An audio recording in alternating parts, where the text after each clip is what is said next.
c'était d'être berger. Il a repris et non seulement il n'est pas berger, mais il a quand même des moutons sur son terrain d'aviation. Un terrain qui est une préservation de la diversité.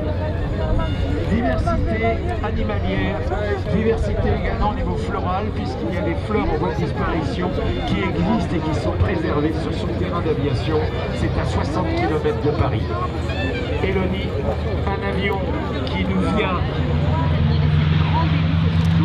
La forme de ses ailes en tout.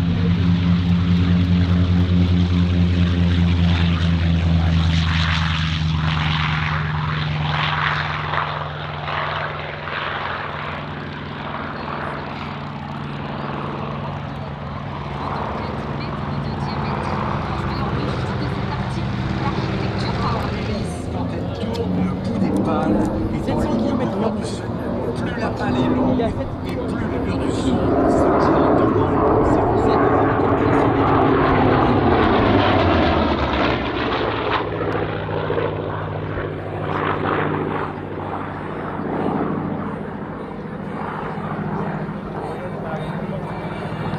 Le Corsair qui est aujourd'hui parmi nous, il s'agit de la dernière version des Corsair créée en 1951. Il a été utilisé pendant toute la guerre de Corée, notamment à bord de différents porte-avions.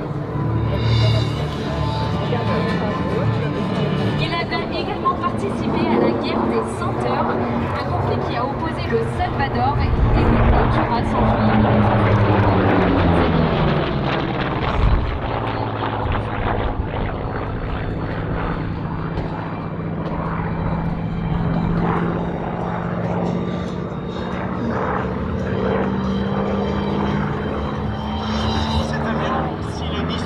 incroyable, il a également une anecdote de fou. Et je crois que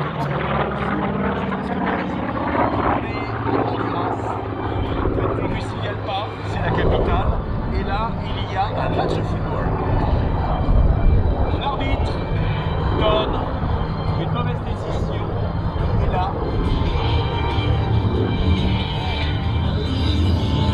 les pays Honduras va être déclaré perdant. Alors, dans les tribunes, on se bat. On se bat parce qu'il y a erreur d'arbitrage. Et non seulement on se bat, mais les pays vont déclarer la guerre.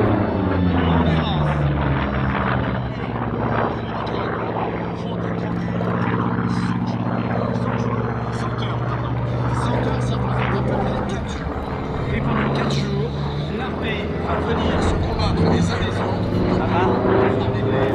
Les armées de l'air sont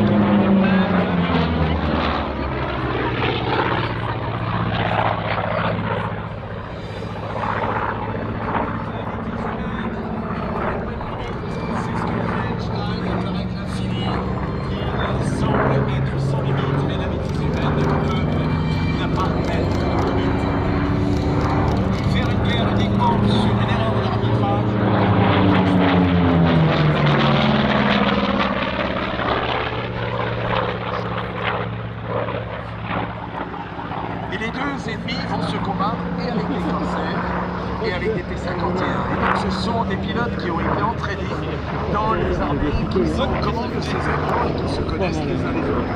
Vous imaginez qu'il n'y aura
s'installe dans le poste de pilotage, on est sur le porte-avions, on décolle de nuit, on enlève les lunettes de soleil.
C'était pas prévu, mais bon, écoute, marque-toi à côté du T6-0 et on va aviser. Voilà, mais je voulais que avec moi, parce que j'ai pris avec le sport et c'est pas fait comme ça.